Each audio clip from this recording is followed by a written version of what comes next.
How's it going, everybody?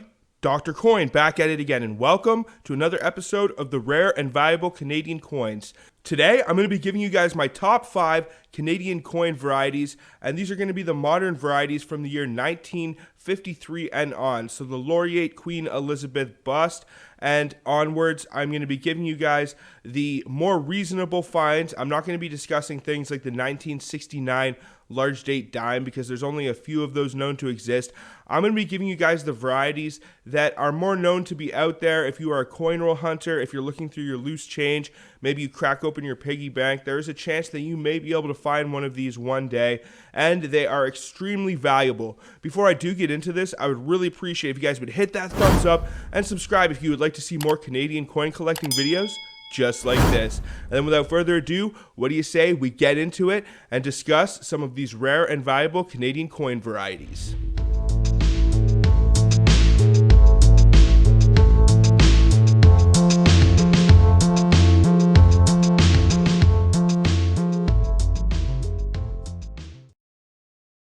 I'm going to start at the smaller denominations and work my way up. So we're going to start at the penny. If you have heard of some of these varieties before, I'm going to give you guys as much information as I can on these. Some of them are going to be common to see in other videos, but at the same time, I like to give my own spin and dig up my own information. That way I can provide as accurate information and pricing as I can for you guys. So we are going to start things off with what is probably the most legendary of the modern Canadian pennies, which is the 2006 no P, no mint mark magnetic penny.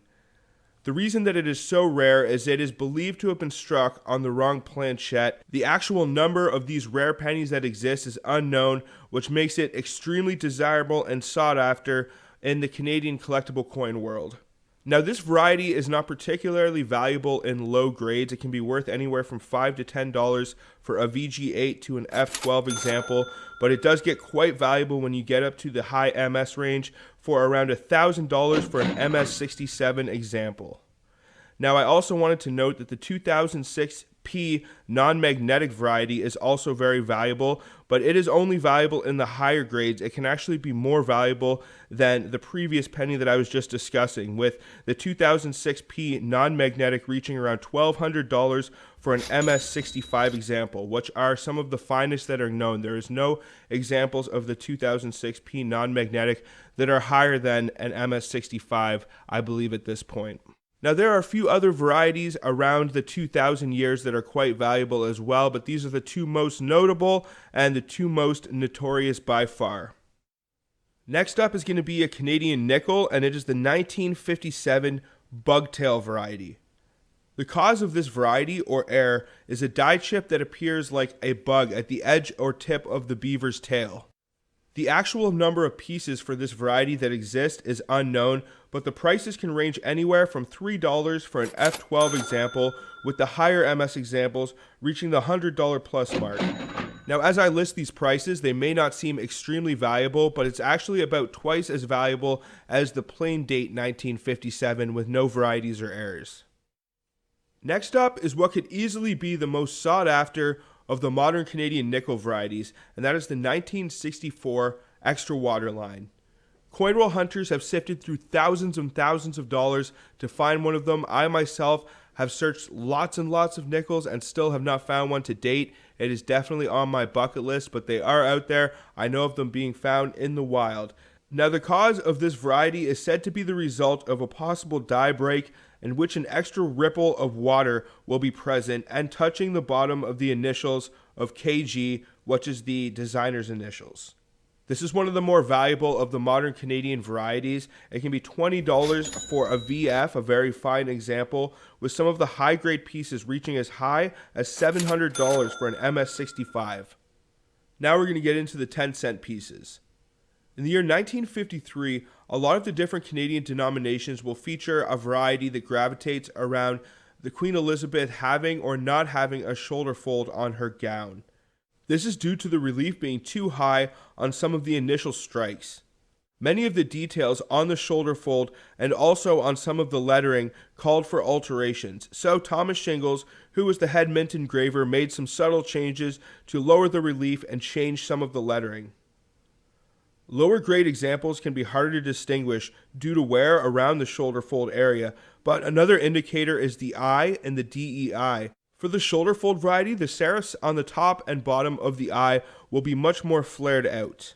The mintage of the 1953 shoulder fold dime is unknown, and it's not exceptionally valuable in a lower grade state, but as it starts going up through the grading tiers and you get into the low to mid MS to a MS 65, it can go anywhere from $200 to $400 for a higher grade example.